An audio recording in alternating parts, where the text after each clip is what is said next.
আমিও মাওলানা মিজানুর রহমান আল আজহারি হুজুরের সাথে সহমত পোষণ করছি। দেখেন তিনি কোন দলের কাকে রিপ্রেজেন্ট করেন ডাজন্ট ফ্যাক্ট, কিন্তু আমি মনে করি যদি আমার সাথে আপনিও একমত হন তাহলে ভিডিওটা সর্বোচ্চ শেয়ার করবেন যে এই মুহূর্তে সারা বাংলাদেশের যে প্রাথমিক বিদ্যালয়গুলো আছে সেইখানে নতুন একটা সিদ্ধান্ত নিয়েছে বর্তমান সরকার। কোনটা? যে এখানে সঙ্গীতের মতন একটা বিষয়ের জন্য একটা আলাদা শিক্ষক নিয়োগের পদ তৈরি করা হয়েছে সঙ্গীত শিক্ষার জন্য। দেখেন, সঙ্গীত শিক্ষার জন্য একটা শিক্ষকের পদ হইতে পারে, আমার কোনো অ্যালার্জি নেই, কিন্তু যেটা দরকার ছিল যে প্রাইমারি স্কুলে বা হাই স্কুলে, মানে হাই স্কুলে যদিও আছে তবে আবার সব ধর্মের জন্য নাই। আমি অনেক জায়গায় দেখছি যে ইসলাম শিক্ষার শিক্ষক দিয়ে হিন্দুদের ক্লাসটা নেওয়া হয়। কেন? আমাদের দেশে কি হিন্দুদের সংখ্যা কম আছে?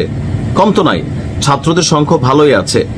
তো প্রাইমারি স্কুলের মধ্যে এখন সরকারের নতুন একটা শিক্ষক নিয়োগ দেওয়ার বিষয় সামনে আসছে, যেখানে আপনার সঙ্গীত শিক্ষক হিসাবে একটা শূন্যপদ তৈরি করা হচ্ছে আর এখানে শিক্ষক নিয়োগ করা হবে। এই বিষয়ে আজহারির বক্তব্য যে আমরা গভীর উদ্বেগের সাথে লক্ষ্য করছি দীর্ঘদিনের দাবি থাকা সত্ত্বেও প্রাথমিক স্তরে ইসলাম ধর্মের শিক্ষক নিয়োগের বিষয়টি উপেক্ষিত থেকে যাচ্ছে, অথচ সঙ্গীতের মতো একটি অতিপ্রাকৃত বিষয়ের জন্য আলাদা শিক্ষক নিয়োগের ঘোষণা দেওয়া হয়েছে, যা আমাদের মতে সম্পূর্ণ অযৌক্তিক এবং জনমত বিরোধী। এই জায়গাটা আমার কাছে মনে হয় যে ইসলাম ধর্মের শিক্ষক রাইখা সঙ্গীতের শিক্ষক রাখতে পারে, সেটা আলাদা, কিন্তু সঙ্গীতের শিক্ষকের পদটা তৈরি করা হলো প্রাইমারি লেভেলে ইসলাম ধর্মের শিক্ষক বা হিন্দু ধর্মের যে বাচ্চারা আছে তাদের জন্য ধর্ম অনুযায়ী একজন শিক্ষক নিয়োগ দেওয়া জরুরি ছিল। কারণ একটা বয়সে বাচ্চাদের যে মানসিক ডেভেলপমেন্ট হয়, ধর্ম কর্ম রীতিনীতি আস্থা বিশ্বাস, এগুলো কিন্তু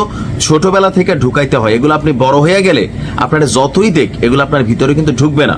ছোটবেলা থেকে এই সংস্কারগুলা অথবা ধর্ম বিষয়গত বিষয়গুলোকে আসলে স্টাডি করার একটা বিষয় থাকে। যেহেতু এখন সবাই ব্যস্ত জীবন, আগে মাদ্রাসাতে গিয়া বা মসজিদে গিয়া মক্তবে গিয়া বাচ্চারা পড়াশোনা করতে পারতো, কিন্তু এখন অনেকে এই বিষয়গুলো করার সুযোগ হচ্ছে না। স্কুলে আলাদা অনেক জায়গায় প্রাইভেট স্কুলগুলোতে হয়তো সুযোগ সুবিধা আছে, বাট সরকারিতে নাই। আজহারি লিখছেন যে এই দেশ মুসলিম সংখ্যাগরিষ্ঠ হলেও প্রাথমিক স্তরে ইসলাম শিক্ষার জন্য কোনো বিশেষায়িত শিক্ষক নেই। অন্যদিকে সঙ্গীতের জন্য নির্দিষ্ট পদ সৃষ্টি হচ্ছে, এটা অত্যন্ত বেদনাদায়ক। আমরা সন্তানদের বিশ্বাস এবং ধর্মীয় মূল্যবোধকে সুরক্ষিত দেখতে চাই। আমিও ঠিক এটাই মনে করছি।